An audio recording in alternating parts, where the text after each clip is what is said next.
Assalamualaikum warahmatullahi wabarakatuh. Selamat datang kembali di channel Weda Sargal.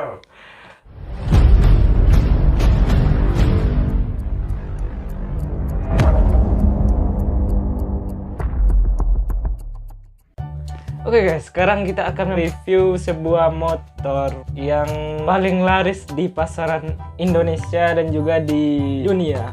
Ini adalah varian baru atau keluaran baru dari motor Honda, yaitu motor matic-nya, yaitu motor Beat. Motor matic yang memiliki fitur-fitur yang lumayan canggih tapi harganya murah guys. Ini merupakan motor matic dengan harga yang termurah di kalangan matic Honda. Mantap.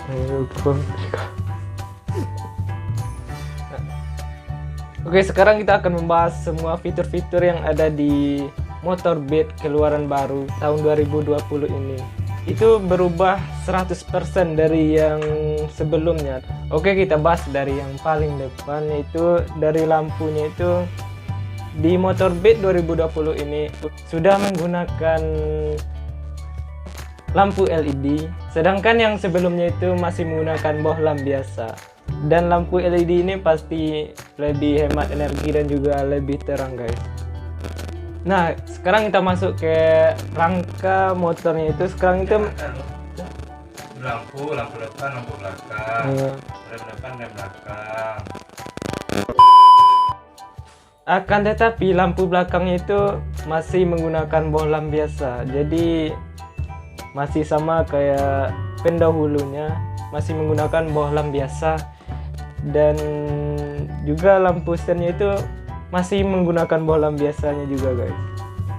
Jadi di bagian lampu cuma lampu depan yang berubah, dan lampu sen dan lampu belakang itu masih menggunakan bohlam biasa. Merantau denai merantau untuk oke.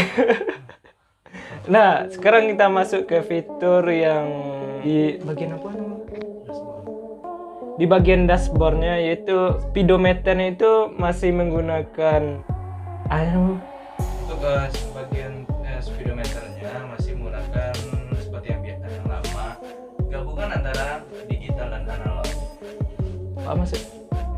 Sekarang kita bahas bagian panel-panel speedometernya.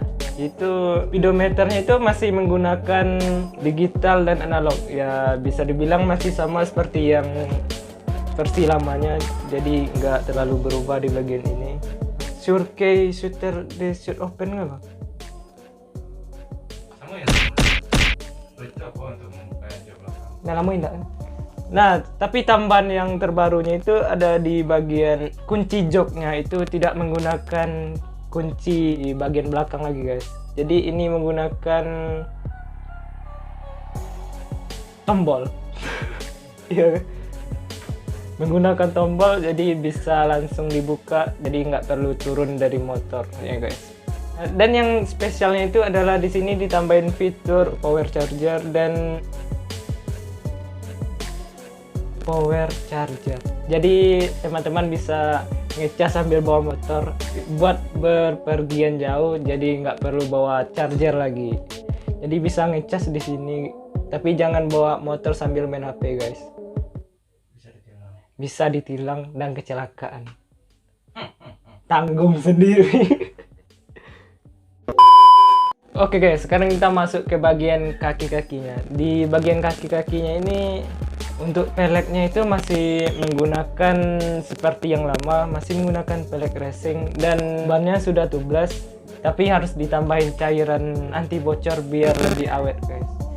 Kalau tubeless tanpa cairan itu juga percuma, lebih baik menggunakan ban biasa.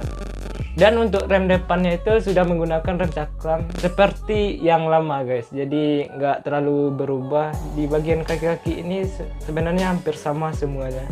Ban belakang itu juga menggunakan black racing dan juga ban tubeless, dan remnya itu masih menggunakan rem tromol seperti yang lama guys.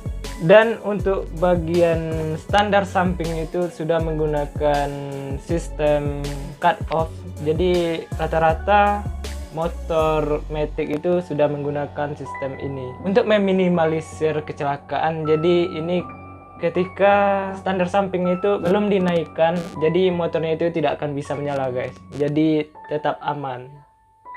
Secara keseluruhan motor ini lebih canggih dan lebih slim kalau dibandingkan yang lama. Secara keseluruhan motor ini lebih slim dan canggih daripada pendahulunya guys. Jadi istilahnya naik kasta lah. Jadi istilahnya naik kasta lah guys. Motor ini sangat rekomendasi sekali lah buat dibeli dengan harga yang murah dan mendapatkan fitur yang lengkap guys. Sekarang kita masuk ke bagian dalam motornya. Kita mulai dari bagian kerangkanya guys. Dan kerangkanya itu udah berubah guys. Jadi ESAF ini menggunakan lapisan plat besi yang ditumpuk. Jadi katanya lebih stabil. Dan yang versi lama itu menggunakan macam pipa besi. Kerangka ESAF ini katanya itu lebih stabil. Sekarang kita masuk ke bagian bagasinya guys.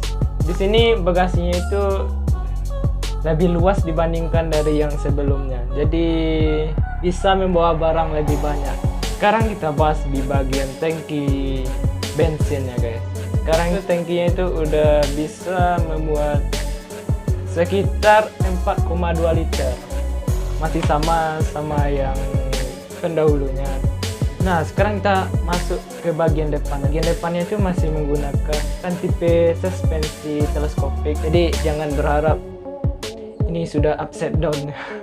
Dan engine itu masih berkapasitas 110 cc dan pastinya udah full injeksi. Ramah lingkungan, lebih irit dan bertenaga katanya guys.